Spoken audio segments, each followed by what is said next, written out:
Hello everyone and welcome back to the channel. Now, in the previous video I talked about my experience with the new 12.9-inch iPad Pro. In that video I discussed the good bits, the bad bits, and how and why, at least for now, I'll be using it as my main photo editing device. Now, of course, because it's a completely different way of working, that requires a different photography workflow.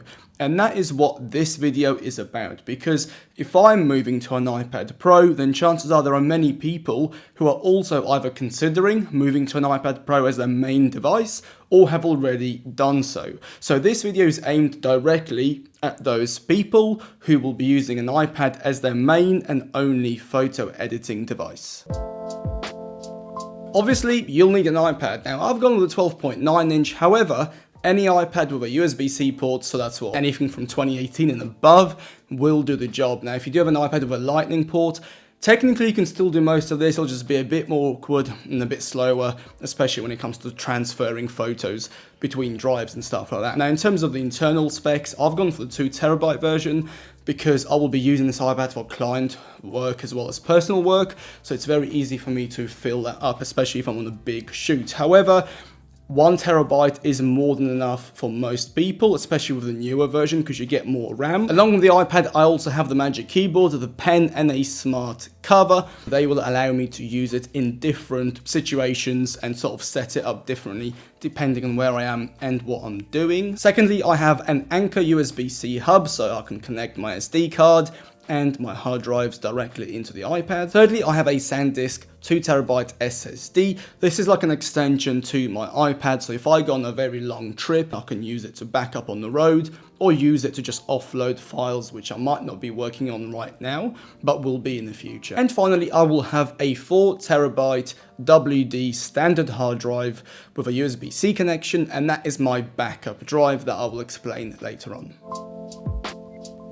Now let's talk about software. So my main photo cataloging, library and editing software on the iPad is of course Lightroom CC with a terabyte of Adobe Cloud storage.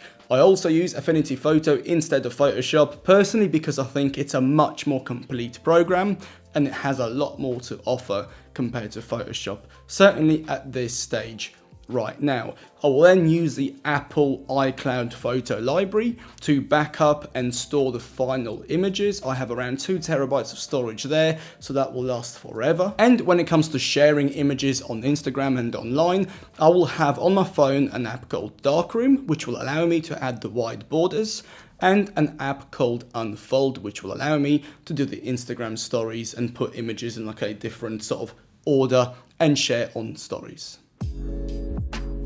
The photo library in Lightroom Mobile works a little bit different compared to a traditional, let's say, DAM type of app such as Lightroom Classic or Capture One. So rather than just having one file library with everything linked inside, everything lives in the cloud, and then you can either download the full size RAW file or a proxy of that RAW file. Now, when it comes to organizing the library, to be honest with you, I try and keep it as simple as possible, and I will mimic how I do it in other applications if I use, let's say, a laptop.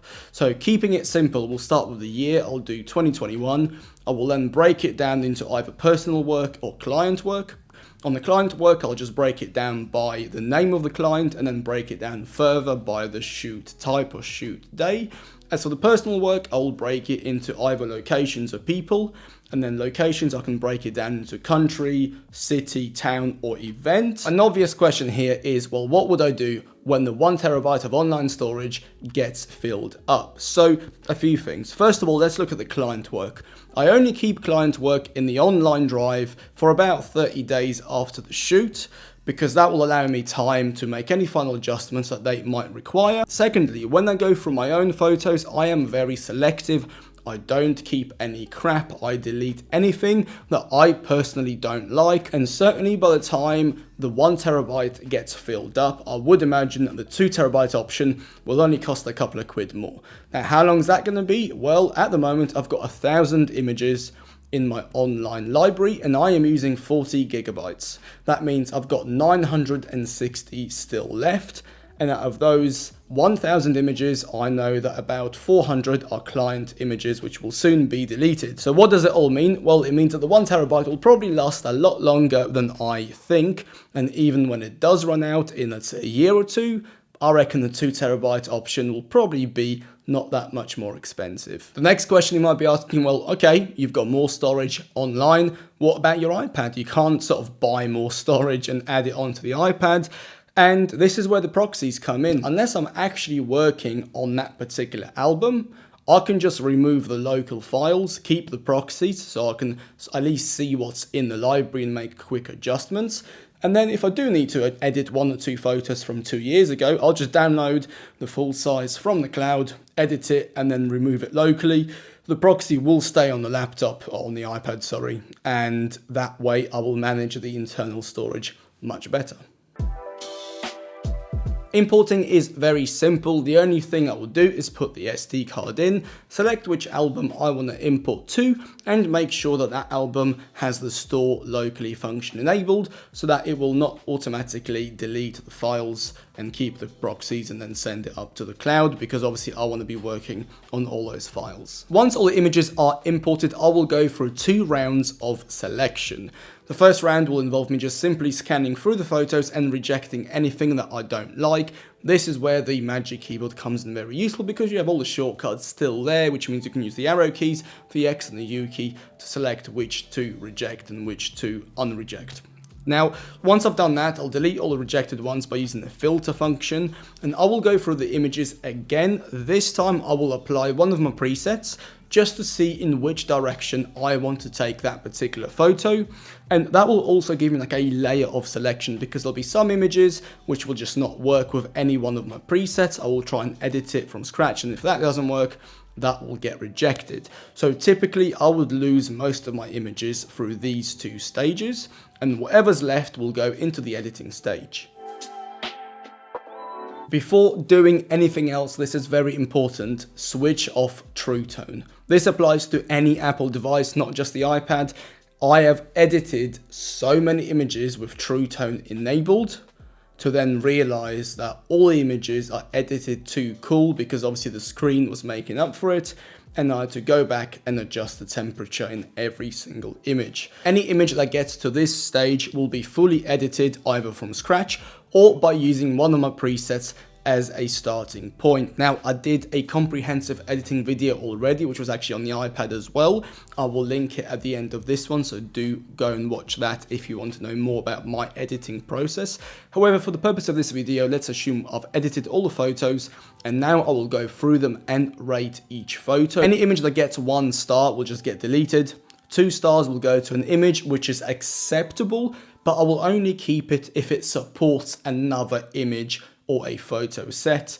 3 stars is an acceptable okay image, 4 stars is a good image, and 5 stars is what some people on Instagram will call a banger. Any image that is 3 stars or above, I will then consider taking into Affinity Photo to do a few more last minute edits to just make the image a little bit better. So things like cloning, healing, anything on those lines. Also the Autumn effect I can apply in Affinity Photo.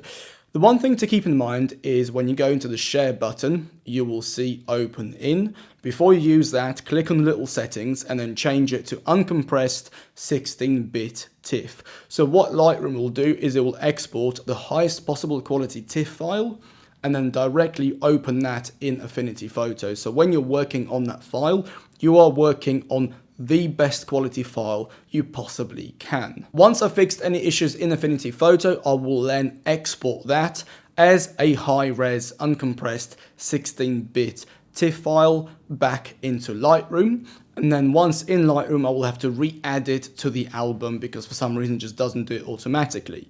Now, if you're using Photoshop, this entire process is completely automated.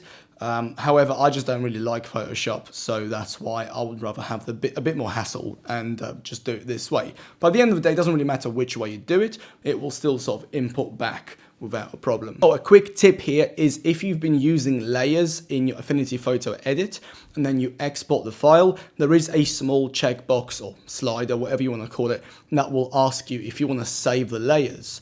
Now the file size will inflate quite a lot. However, if you've done some intricate edits and you might want to change it later, it's a good way to save those layers in the TIFF file so you can always open it back up in either Photoshop or Affinity Photo and have those layers saved for further editing. Once all the editing is finished, I will typically give myself a very short break just to kind of rest my eyes from the screen so then I can come back and look at the image with fresh eyes. Sometimes I think maybe I've overcooked it or undercooked it and I have to make a few adjustments. Sometimes it's fine. Now, once I've finished and I'm definitely happy with the images, I will then export those photos into the Apple Photos iCloud Photos app. Same as exporting into Affinity Photo. Before you do it, make sure you click on the little settings bit where it says open photos. Click on the settings and then make sure everything is set to 100%. So basically, Lightroom is not doing any compression to the JPEG. You're getting the full size, full resolution JPEG. Obviously, it's not going to be small, but at least it will be the best quality. Now, it will remember all these settings for the next time, but just the first time you do it, it's something you have to keep in mind. As well as the Adobe Cloud, I also use Apple iCloud Photo Library. However, that is only for personal work, and that is only for the final, finished, full resolution JPEG photos. The main reason I have it is for extra layer of backup, because obviously it's a completely different server, and it's just an extra layer of security.